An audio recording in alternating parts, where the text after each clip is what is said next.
Hello guys, আসসালামু আলাইকুম। কি অবস্থা আপনাদের? আশা করি আপনারা সবাই ভালো আছেন।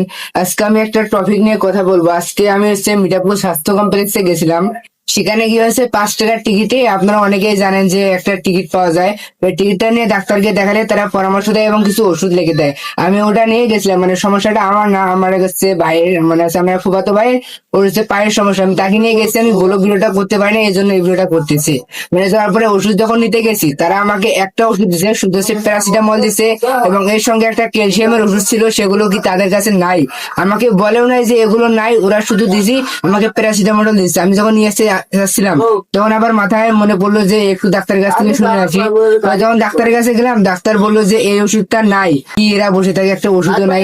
এরপরে হচ্ছে আমি গেলাম চলে ডাইরেক্ট বাইরে, বাইরে একটা ওষুধ লিখে দিল, ওখান থেকে নিয়ে আসলাম। প্রায় 400 টাকার ওষুধ দিয়েছে আমি বাইরে থেকে। যে আপনারাই বলেন, একটা স্বাস্থ্য কমপ্লেক্সে আমরা যাই, আমরা হচ্ছে যারা মধ্যবিত্ত বা গরিব আছে তারা তো স্বাস্থ্য কমপ্লেক্সে যাবে। যাদের টাকা আছে তারা তো আর যাবে না, তারা যাবে হচ্ছে যে কোনো বেসরকারি হাসপাতালে বা ডক্টরের কাছে যাবে। আমাদের টাকা নেই কারণে আমাদের তো ওখানে যাওয়া। ওখানে গিয়ে যদি আমরা ওষুধ না পাই, আমাদেরকে যদি বাইরে থেকে 400 টাকার বা 500 টাকার ওষুধ কিনতে হয়, তাহলে আমাদের কেমনে হবে? যেখানে আমরা 5 টাকার টিকিটে অনেকগুলো ওষুধ পাওয়ার কথা, মানে যতগুলো প্রেসক্রিপশনে লেখা থাকবে সবগুলো ওষুধেই পাওয়ার কথা, কিন্তু সেখানে গিয়ে আমি কোনো ওষুধেই পাই নাই। মানে শুধু একটা প্যারাসিটামল দিয়েছি 1 পাতা, তাও আবার মানে 2 মাসের ওষুধ দিয়েছিল, কিন্তু 1 পাতা দিয়েছি। 1 পাতা দিয়ে কি 2 মাস যাবে? আপনারা বলেন। গিয়েছিলাম ইউনো স্যারের কাছে, ওখানে আজকে শনিবারের জন্য বন্ধ ছিল, তাই আর ওনাকে কোনো কিছু বলতে পারি নাই।